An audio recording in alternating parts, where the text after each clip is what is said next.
when the enemy comes in, roaring like a flood, coveting the kingdom and hungering for blood, the Lord will raise a standard up and lead his people on.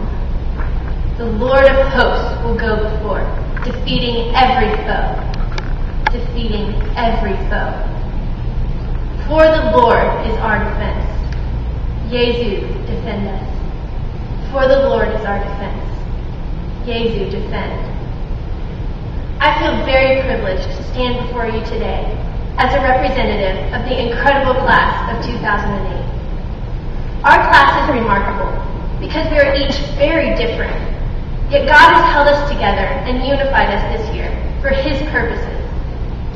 My senior year with this class has been absolutely amazing. All anyone could ask for. And though I spent drudging hours memorizing the periodic table or the molecular structure of DNA, and I spent days reading the poetry of ancient Greeks, and months hashing out my thesis paper and preparing for oral defense, perhaps the thing which has sunken in the deepest is the meaning of our war chant. Though this year has been one of challenges and great difficulty, times when the enemy seemed to have breached our walls and entered our fortress of first principles, I have truly learned that our only defense is in the Lord, and he is always faithful. Therefore, I would like to first thank God, my Savior, for allowing me to know him, for the blessed life he has given me, and for placing me at Franklin Classical School, where he has continually shaped me and surrounded me with a loving community.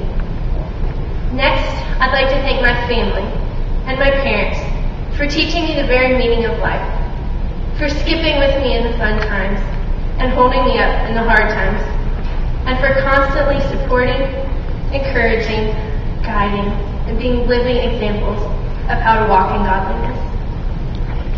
I would also like to thank my amazing teachers. Each one of you has left a major impact on my life. You each have given me a gift with the wisdom you have imparted, the love you have shown, and the walk you have displayed. You have truly inspired and changed me. I would like to especially thank Dr. Grant for the years of sacrifice he has made for this school. Even through the excruciating pain before and after his shoulder surgery this year, his undying devotion to his students and to his God kept him faithfully denying himself to live out his calling. And to Miss Mahan, who through what has been the hardest year in many of our lives, has been not only an inspiring teacher who gives unceasingly from her time and resources for the benefit of her students, but a mother, pastor, counselor, and a friend. More than all the rhetorical tropes and literary devices and worldview implications which she has taught us this year, I have learned what it looks like to faithfully walk the straight and narrow, one step at a time, amidst sorrow, confusion, and joy. I truly thank God for each one of you he has placed in my life. You have blessed me beyond words. The education students receive here at Franklin Classical School is very special. It would be an understatement to say our school is like no other. I mean, where else are you guaranteed limitless opportunities, just handed to you, like every Tuesday at 11:40? Where else do your teachers give you candy and an actual class in how to walk in high heels? At most schools, you would be arrested for having weapons on school premises. But at FCS, we bring swords, bows and arrows, catapults, and fireworks for our 40-hour project. We have Roman battle reenactments, and we row down the hall singing "Row, row, row your boat" in Latin before we get locked in the closet. We stop literature and humanities class to do the infamous birthday dance, and we learn absurd facts like how Peyton Randolph, not George Washington, was the first president of the United States. My friends, I hope these, along with the other unique FCS experiences, like the feeling of flour sticking to your skin and clogging your windpipe as you get trampled during the flower war at camp, or doing the magical snow dance, will stay with you forever. However, these fun and crazy FCS experiences are not the only thing that make our school so special. students speak from this platform, recounting the ways that they've been ruined. They lament the way they will never again be able to innocently watch movies, listen to songs, or read a book without subconsciously analyzing for rhetorical tropes or questioning the worldview implications of the message. I think we would all agree, we too have been ruined. But what a privilege. We've been ruined by the renewing of our minds, hearts, and spirits, with the lessons of chivalry, support of covenant community, wisdom of spiritual mentors, student-led worship, Bible study, and prayer meetings, all under the guiding hand of God our Father. We've been taught about the reality of the human condition and learned lessons from the past in order to apply them to our future. We know that culture is religion externalized.